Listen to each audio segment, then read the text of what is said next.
Hello, everyone, and welcome back to Anthropology 415, 515 Ethnographic Methods. It's the 11th of November. It's Monday of week 13. We are down here in the syllabus. It's our last topical week of the semester. That's pretty exciting.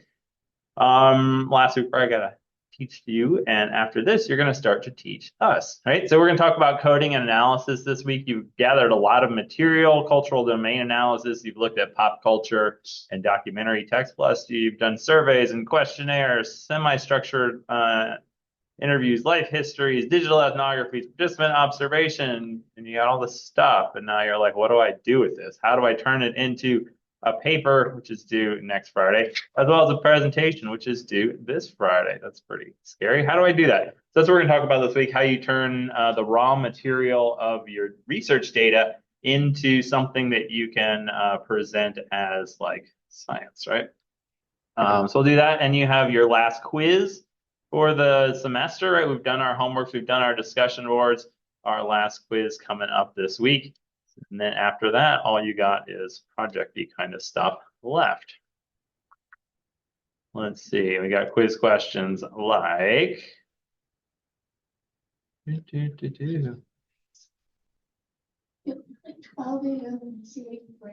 No. Must be nice. We'll be talking about questions like, why is it important to code your field notes? What are at least two ways ethnographers can come up with the codes that they use? And then compare and contrast hermeneutic coding and analytic coding. I'll talk about that today. How does a researcher build larger theories out of their data, field notes, interviews, textual objects, etc., that we've collected this semester? And then we'll also, on Friday, talk about the difference between manual coding and computer-assisted coding. What are the pros and cons of each? And Jose will, are they going to talk about that? All right. Let's see what else we got. The other than the quiz, the other thing that you have coming up this week is your presentation. For most students who are not currently in the classroom or who are not in the in-person section, you'll be turning in a video of you presenting your PowerPoint. For those of us in class, you will present in class, and we'll just record you here. But if you're in person, you'll turn in, there's a Canvas link this week. Where did it go? There it goes. For you to turn in, there should have been one. There it is, PowerPoint presentation, turn in here. If you're an online student, turn in both a copy of your PowerPoint itself as well as a link to a video presentation, preferably YouTube, so we don't have to worry about permissions, set it so we can watch it. And then for those of you in person, you just have to turn in the PowerPoint and we'll record you giving it next week. Let's see. You might be like, well, what do I actually have to do for this presentation? And I put a handy guide up here on Canvas. We'll take a look at that right now. You're searching for a network, Jose. I think it dropped your call. Oh, there, it's reconnected.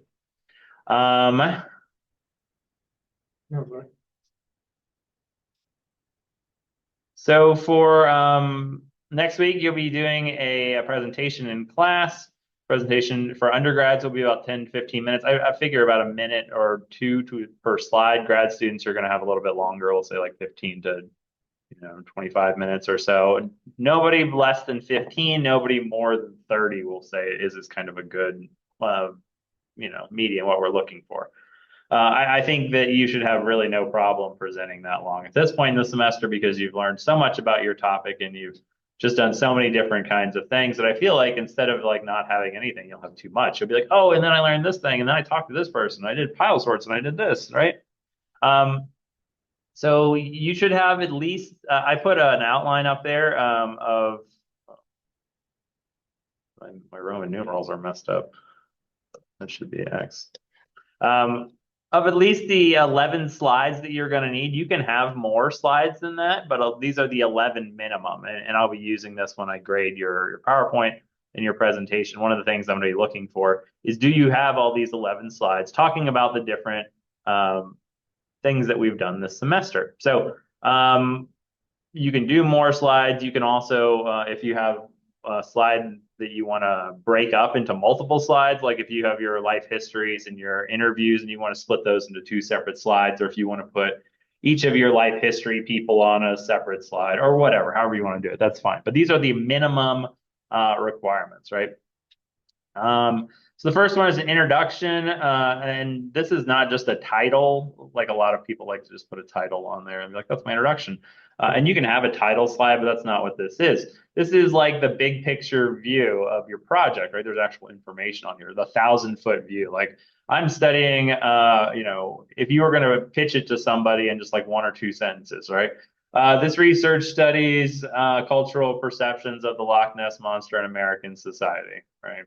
Um, and then we can get into more of the specifics later. But also, you want to not just tell us what your project is, but why you picked it, right? Why were you, of all the topics that you could have chosen in this class, what about the Loch Ness Monster made you choose that one over all the rest?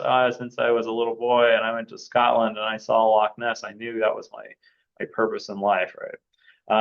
And then, yeah, what did you choose it? Why, and what made you interested in this research topic? Kind of like connecting yourself to the big picture.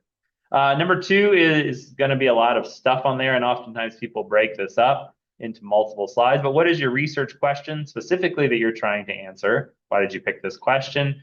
Did you have to change or modify this question over the course of your research, right? Like my original question was to prove if Loch Ness Monster existed or not, but then I realized that's not what we do in anthropology, and I switched it to how is it important in American culture or something. Also, you want to talk about your variables. Remember, we did this way back in like week 3 or week 4, in which you would say like, yeah, my variables are belief in Loch Ness Monster, positive or negative, and income level. I had this theory that my hypothesis was that rich people are more likely to believe in Loch Ness Monster than poor people, or Scottish people are less likely to believe than tourists, or something like that, right? Why did you choose these variables? How did you operationalize them, right? So if I said income, how did I figure out what people's income was, right? Did I ask them about how much they made last year in a survey kind of question or demographic question? If I asked someone about their gender, did I just try to eyeball it, or did I actually ask them on a quiz or a question or something like that? Same for like belief in Loch Ness Monster. How did I do it? Was it a yes no kind of question, or did you take into account that maybe there's degrees of belief, right? Like on a scale of 1 to 5, I'm like a 3 on Loch Ness Monster. I'm right in the middle, or I'm a 4. I kind of believe it, but I still have some doubts, right? And then kind of how did you change or modify these variables over the course of your study? Did you find out that what you thought of originally was going to be salient didn't work, and you had to like modify it, right? Like you were like, I was originally going to look at the differences between old people and young, but I didn't find any differences. But I did find a lot of differences in belief in Loch Ness Monster among college-educated people versus not college, or something like that. Number 3, this is, again, sometimes people break this up because it can be a lot, but you want to give us some background literature. Assume that people don't know anything about the topic, right? Like if I'm doing a presentation on Loch Ness Monster, I have to assume that someone in my audience has never heard of Loch Ness Monster. They're living under a rock or something. So I basically have to tell them what that is, why it's important, and why this is an interesting topic, right? Like, you may have never heard of Bigfoot, but Bigfoot is this important cultural touchstone, and he's in books and movies, and they got museums about him, and people every year, more than 10,000 people see Bigfoots in America's forest or something like that, right? What important facts do your audience need to know in order to make it relevant, right? Like, what do they need to know to make the rest of your presentation make sense? Because this is the last time you get that before you jump into your findings, right? This is the only chance you get. Number 4, number 4 through 8 are slides about your different kind of methods that you should be doing, right? Number 1, your participant observation. Describe your participant observation events, both the in-person ones as well as virtual. Again, people have split these up into like, here's my slide on my in-person ones, or here's my virtual ones, or have done like slides about each one, or however you want to do it, right? Who did you work with? Who were your key informants? What did you actually do there, right? I went on a Loch Ness Monster boat ride, and I went to find them. I went to the Scottish Museum, and I read books about Loch Ness Monster. I jumped in the lake and saw and put my head underwater and see if I could find any monsters. What did you learn from these encounters, and what challenges did you face? Slide number 5 is your methods number 2, interviews and life histories. Describe your semi-structured interviews and life histories. Again, you can break that up into 2 slides if you'd like. What did you learn, and why was that interesting? Who did you talk to?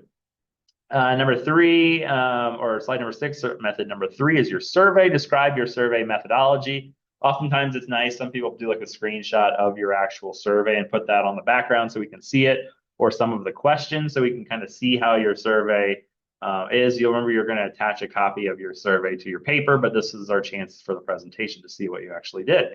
How many surveys did you send out? How many did you receive back? What did you learn about surveys that you didn't get from participant observation or interviews? And again, you want to be answering all these questions because I'll basically just print out each of the sheet for each of you, and I'll kind of just go down and when we're in slide number 6, I'll see did you include your survey methodology, or what kind of questions you ask. If so, I'll give a check mark. If not, I will give a not check mark. Number 7, cultural domain analysis. Describe the cultural domain you analyze. What did you pick for this domain? What did these domain analysis add to your understanding of your research question? So I did pile sorts, or I did free list, or I did triad test, and this told me that eagle was the best animal for people in New Mexico, and gopher was the least, or something like that, right? Or I did a free list of all the cryptids, and Loch Ness Monster was always the number 1 monster that came up, and number 2 is Bigfoot. Number 3 was the Mothman, right? So this tells you that Loch Ness Monster is at the forefront of people's minds in New Mexico or something. Last week we talked about cultural artifacts or media artifacts. Describe your textual, archival / nonfiction, and pop culture artifacts that you collected. Remember, it was 3, 3, and 3 for undergrads, and 5, 5, and 5 for grads. What did you collect and from where? How did you analyze these digital artifacts, and what did you learn from them? And then if part 1 is like setting up, is like questions, slides 1 and 2, 1, 2, 3, is like setting up your project. Your findings are slides 4, 5, 6, 7, 8. Part 3, or slides 9, 10, and 11, are like your so what, or your conclusions, or your analysis, right? So slide number 9, the results and analysis. Based on the intersection of the various methods that you use, what did you discover? What is the specific relationship between your variables? Was your initial hypothesis correct, or did you have to create a new one to explain what you found?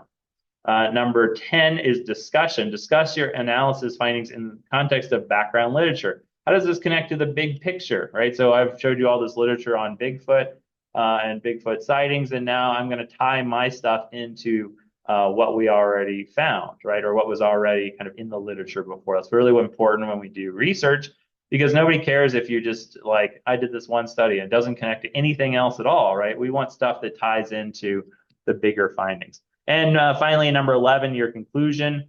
People often get confused on like the difference between results, discussions, and conclusion, but your conclusion is your wrap up and your overall you're stating your overall message of your presentation. You also want to include at least 2 future research questions that you can build on your findings, right? Like, so I looked at income level and belief in Nessie, but what I found towards the end was that it wasn't just income, it was what your major was in college, right? Like lawyers and doctors had more belief than people who are, I don't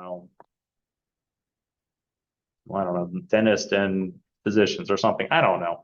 And this would be a great, interesting project for someone to look at in the future. Okay, so for those of you in class, are there any questions about what goes into your presentation? You'll be giving it next week, and you can sit at my screen here, and we'll have the camera, or we'll put the camera over here, and you can talk, and we'll just record you so you don't have to record it beforehand. Okay, so for the rest of the class today, and for the remainder of the week, we'll be talking about what you do with all this stuff and how you go, especially that kind of part 3 of your presentation, how you go from like your methods, right? So we got, again, presentation, we got in the middle all these methods, but then how do I go from methods to results and analysis, right? How do I come up with those big themes? How do I sift through all my data? And you gather a lot of data doing ethnographic fieldwork. How much data did you gather, Jose? You were there, what, 8 weeks? 10 weeks? How much data did you gather? about 35 to 50 documents. My coding, I started out with about 100 codes and then you narrowed it down to about 20, 25. Yeah, a lot. Yeah, I did like 35 interviews, formal interviews. I did like informal interviews. A lot of different. I was just trying to do the math on mine. I think I have somewhere between 500,000 and 750,000 words of field notes in over 2 years, probably a little bit more than that. And that's just of what I've written, not including videos that I've shot or pictures that I've taken or newspaper archives or interviews that have been transcribed, right? That's a lot of stuff. It's easily, by the time you put all that stuff in, I would guess it's easily a million plus words of written document, which is huge, right? Like my book, which resulted from that, is only like my thesis is like 130 words or like 300 pages, right? So that's like, you know, somewhere like 2,500 pages is what I would guesstimate.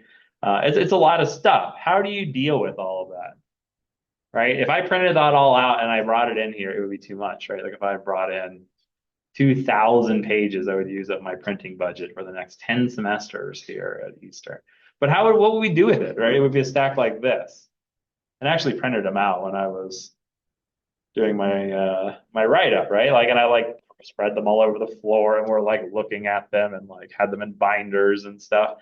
But like, how do you go from all of that stuff, right? Like when you're in the field, you almost have this pressure to collect as much as possible because you're like, I've paid all this money to go live in Belize and I'm like living in this hut. So when will I ever come back? Or I might as well do it as much as I can now and I'll figure it all out later. So then you come back and you're like, oh, now I have all this stuff, right? Like, what do I do? How do I write for your dissertation? It's essentially a book. How do I write a book or your thesis if you're Jose? How do you write a book or a paper like you're going to do in this class from this pile of stuff that you've collected, of interviews and pictures and video documentaries, kids songs and TV shows and life histories?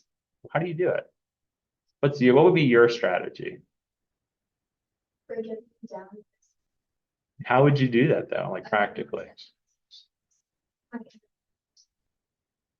okay, so interview one, so what find out about this. What did Yeah. they say about this? What did they say about this question? Of direction where they take it. Yeah. Yeah, and in many ways, it's very similar to what we did last week with analyzing Loch Ness Monster documents, right? We took these documents, which someone else created, and we looked for big themes and codes in them, and we did it both on the level of like general, like is this pro or against Loch Ness Monster? How do we know? Like what are the, and then kind of specifically, what are the word choices or phrases that they use to let you know? We can do this not only with other people's stuff, but we can do it with our own stuff. Like it's very recursive, right? We can use our own transcripts of interviews. We can use our field notes. We can use our pile sorts as data to mine ethnographically and come up with big codes, right? So there's this process which we're going to kind of work through this week, going from basically general to specific. Let me share this with the Zoom people.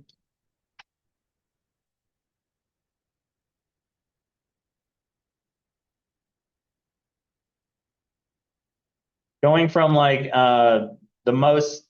from like the basic level to the highest level. This should actually flip. Of coding, right? We can take our raw material and we can write codes on it. We can look for code. We'll talk about some ways that you can find your codes either beforehand or as you start. You can write notes on these things, right? You can write little memos to yourself. It's often called memoing. Like I can write a little paragraph or a couple sentences about what this article is, so I don't have to go back and reread it every time, right? This is often written in the margins, like you can kind of see I wrote over here, right? Just kind of little notes to myself about, oh, science and versus belief, or like monster versus tourism or something like that, right? We can sort and sift these materials together into piles. I can look at all the documents that are pro Loch Ness Monster and I can put them into a document or into a pile over here, and I can put all the ones that are con, right?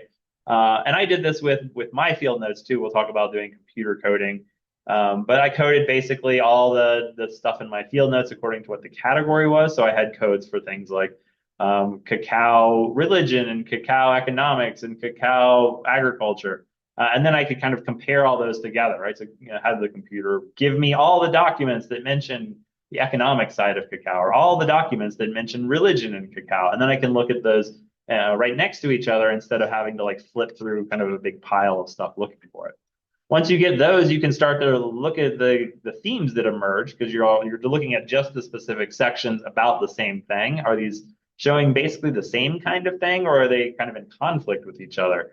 And then what kind of big trends or what kind of big narratives come out of these stories, right? Like, so we even did a really short one last week with these, these textual documents, and then the videos about Loch Ness Monster, but we can see some big themes, right? Like this theme between like the split between believers and non-believers, and the kind of believers kind of drawing on both themes of like belief and earnestness and like conspiracy theories, while non-believers often draw on these themes of science and to debunk these kind of claims, right? And then, so yeah, we'll want to kind of move from our basic raw materials to figuring out what these big themes are, and go from trying to figure out, like, using our own data and analyzing it in the similar to way that we would have done someone else's. And then we're going to try to use that to come up with our big themes, which will kind of animate our paper and will be our analysis, right? So here's what our method is. First, we produce text, and we've done that all semester, right? You've produced interviews, you've produced field notes from virtual encounters and real life encounters. You've produced taxonomic trees from pile sorts. You've produced documentary films and pop culture stuff, right? So we've done step one. Next thing we're going to do is you want to look through these documents and look for kind of those big themes. What are the themes, right? And you can come up with those themes beforehand or after. We'll talk about that in a second. Then you want to compare all those categories together. You want to look at all the times that you talk about all the believer documents in a pile and all the not believer ones. Yeah, you'll build your categories into larger themes, and then you'll kind of keep running notes about what you find. Okay, so the first step on this process is coding, is to figure out, to write different kinds of codes on your documents. Why would we want to write codes? What are codes first? What are codes, Jose? Why do you want to code your documents? Like keyword. Yeah. Reason why I do is you've got so much research into this. They went your interviews and there, you kind of want to kind of thin it down, Mhm. the fat off of it, make it thinner. And with that, it helps kind of write your research. For example, if you discuss, I'll call it 700 times that you discuss, I don't know, cacao once. You're Mhm. not on cacao, you're on call it. Yeah. Let's say you have raising of cattle 2 times, but you have traditional live practices 20 times, like that. Yeah. So you kind of want to try to figure out what your research, you already know what your research is, you kind of try to figure out what's the best avenues to take on your research, what themes to discuss. Yeah. What's better for your research to discuss. Yeah, and so when you do that, you're making the general into these, or you're making these specific into general categories, right? So I have this this document about Loch Ness contains no monster DNA, says science. We read this one last week, right? So it's a specific article about a specific thing, but I want to look for generalities, right? Or big things, big themes that emerge. And oftentimes when you guys are doing this, because you don't have a ton of material, you probably don't have 2,000 pages of documents. It's good for y'all to just print these things out and write on them, right? Once you start getting more than 100 pages or so, it gets kind of unwieldy to deal with. But at this point, you probably don't have that much. So it's nice to like write just in the margins, especially on your first pass. It's kind of a different part of your brain than typing it on the computer or just letting the computer do it for you. And then you're going to write some different kinds of things in the margins. And again, these should be big categories. Like you're not looking at the specifics. Like I don't necessarily need to know for coding that the DNA traces of more than 3,000 species. in the Loch Ness, including fish, deer, birds, pigs, humans, and bacteria. What I'm interested in is appeal to science, is like what I've written out, right? Like it's not the specific facts of that sentence, but it's like what it's about, right? Like when it talks about, yeah, sightings of Nessie may be actually sightings of overgrown eels, right? Like I'm not going to code that as eels. I mean, I might, because there's a lot of stuff about eels. But it's like alternate explanations, right? So you got to try to think of these things on a broad category because you're going to be looking at these things across multiple documents. And if your codes are too specific, you're going to be like, well, I only got one instance of, you know, this guy, Neil Gemmell, right? He's a team who carried out the environmental study DNA or environmental DNA study, right? I might only have one reference to him, so I don't need to code it. But if I code it as scientist, I might get different scientists in multiple documents, and then I can compare what those scientists are saying. So there's a number of ways that we can do this. We've talked about some of these already over the course of the semester. The first of these is hermeneutics. I think we talked about this last week, right? This comes from this like biblical and legal tradition in which you're interpreting text, right? You're looking at what does this text actually mean, right? In the same way that like a lawyer might argue about like what a specific law means. And you're relating it to not just that one specific law or that specific Bible verse, or in this case, a specific interview or an article, but to the global corpus of material, right? So like a biblical scholar looks at a Bible verse in relationship to the whole Bible, right? Versus a lawyer looks at a law in regards to the whole legal system. And that's what we're going to kind of do, right? You look at this specific document about Nessie DNA in relationship to kind of a bigger corpus of material that you found. And you're not looking necessarily for when you write these kind of memos out about these things, you're not necessarily just describing what they say, but you're thinking about like the why. What are they trying to convey? What's the community? What is the overall narrative of this this piece, right? This is what anthropologist Clifford Geertz, if you take my theory class, which I think is offered next year in all the majors, you need to take it if you're undergrads. What Geertz would call thick description, right? In contrast to like thin description, like I went to the park and I saw a dog and it was crazy, right? Thick description is going to be something like kind of talking about like the complexity of the issue. Sometimes it's the sights, the sounds, the smell. Sometimes talking about like the underlying narratives or the patterns that you see, kind of motivating these things. What are the motivations, right? What are the relationships of these things to other kinds of data that you've found?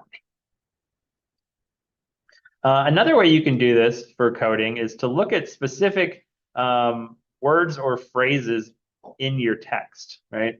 This is often what's called inductive coding. It comes out of the text as you read it. And this is often how we do it, right? Like I had a few ideas when I started doing my coding about like what was going to be in there. Like I knew cacao was going to be in there, but I actually ended up changing it. Why do you think I ended up changing my cacao code? I was like, I want to code this with cacao, code my interviews, code my field notes.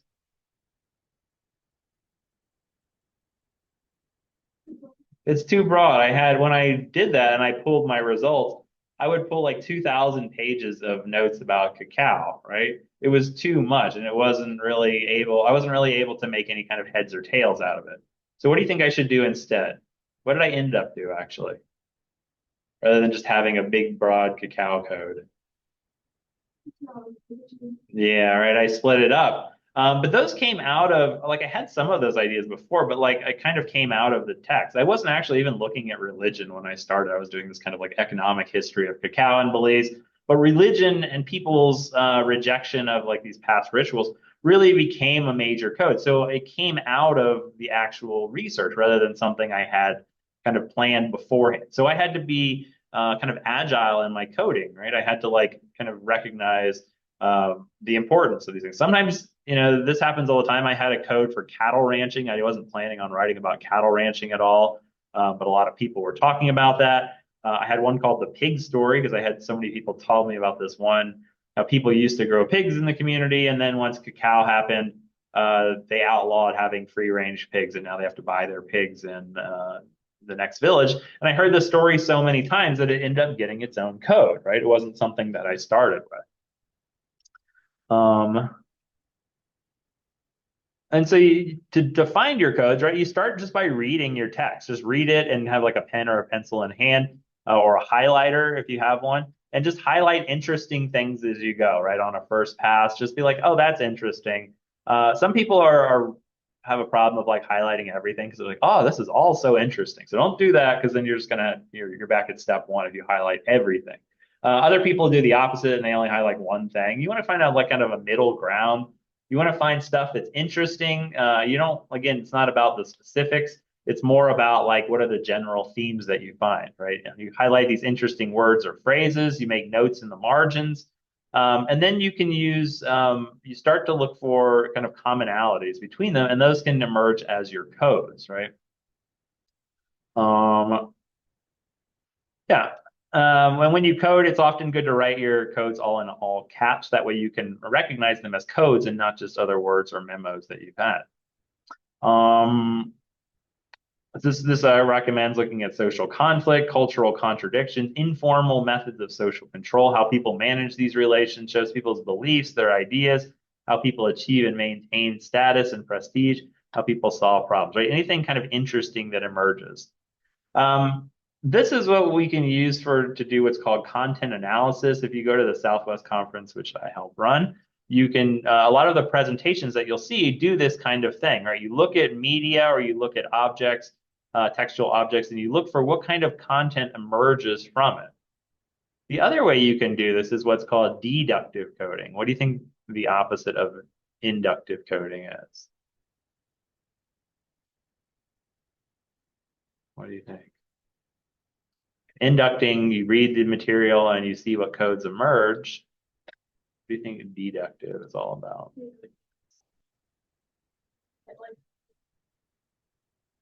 You get a what?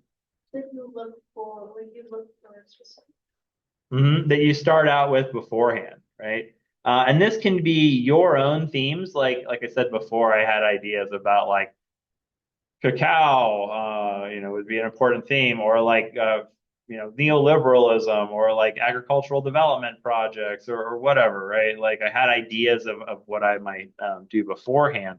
And you might have that too, right? You might be like, I have ideas about like, ghosts. I'm talking about ghosts, so I'll probably have a lot of codes for that. It might be too broad. But if you're doing like haunting on campus of Eastern New Mexico, what's a good deductive codes that you might start out with beforehand related to campus itself? Right. What's a set attribute that I don't even have to kind of think about? Campus. Campus specifically. Stories. No, that's not what I'm thinking of. What specifically can I code for that's already a set attribute on campus?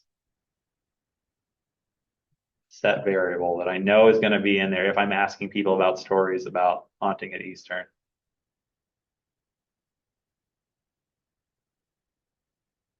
How might you divide up your stories?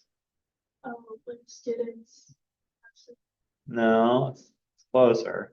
I was thinking by building, right? Oh, building. Building might be a set of codes that I come up with before I even start, right? Because I know I'm doing haunting on Eastern, and I can pull just from the website or from the map a list of buildings, right? And I can have those codes before I even start, because I can have this idea that geography is going to be important, right? It may not be, hopefully it is, because that's kind of your hypothesis, but it may not be. But I can start with that list, right? I can have a list of Curry Hall, Guadalupe Hall, Cub, Anthro, Chihuahua, right? And then as I kind of go through, I already have that list of things to code my interview. So that way I can organize them geographically, right?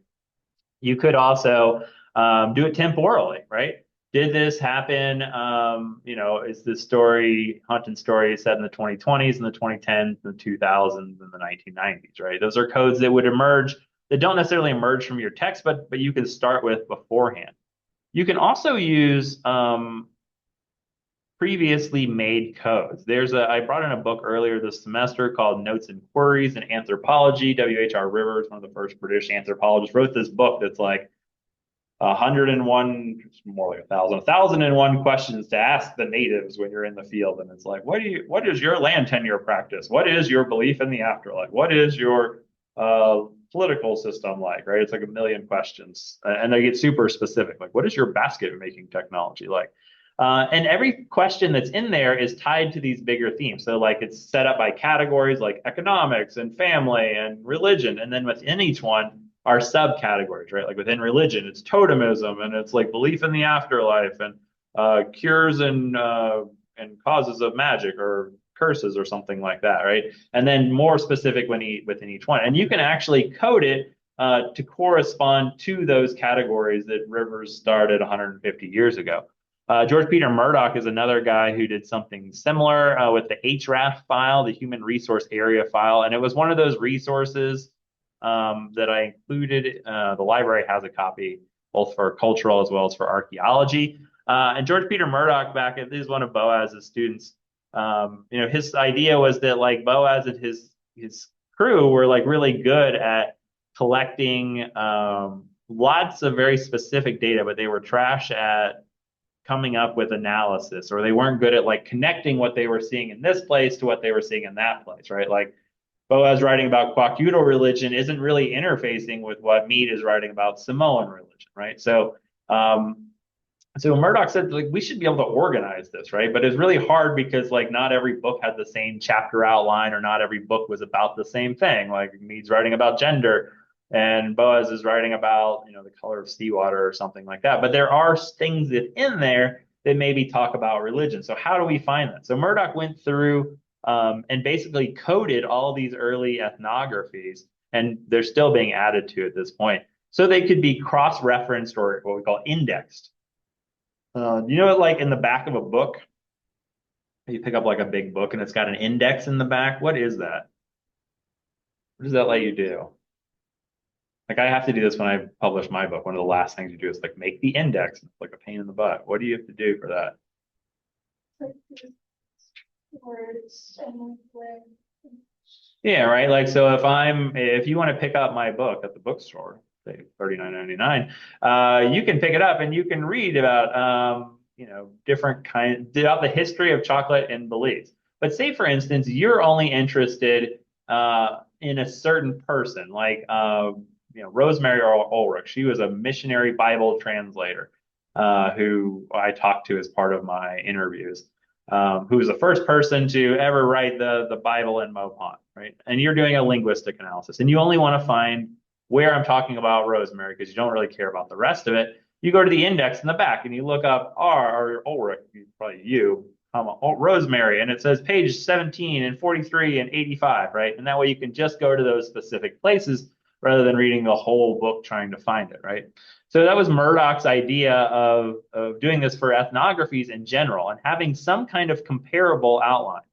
What do you think is the benefit of having a set of codes versus ones that I made up all on my own, right? Obviously having ones that you've made up are more specific, like you're not going to find in the human relation area files codes for Bernardino Hall versus arts and anthropology versus the admin building.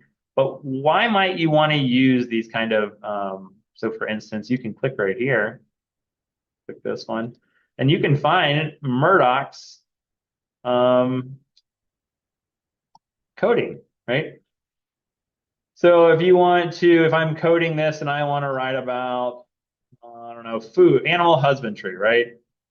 Coding 230, right? Domestic animals 231, applied animal science 232, pastoral activities 233, dairy 234, poultry raising 235, 236, wool production, and 237 animal byproducts, right? I can code my field notes. You're like, oh yeah, my field notes talking about dairy cows, so I'm going to code it with 234. What are the benefits of using, this very specific, right? I can talk about exploitive activity. I can talk about water supply, lumbering, oil and gas wells, forest products, mining, special deposits, environmental quality. Why might I want to use these exact codes? What's the pros and cons of this?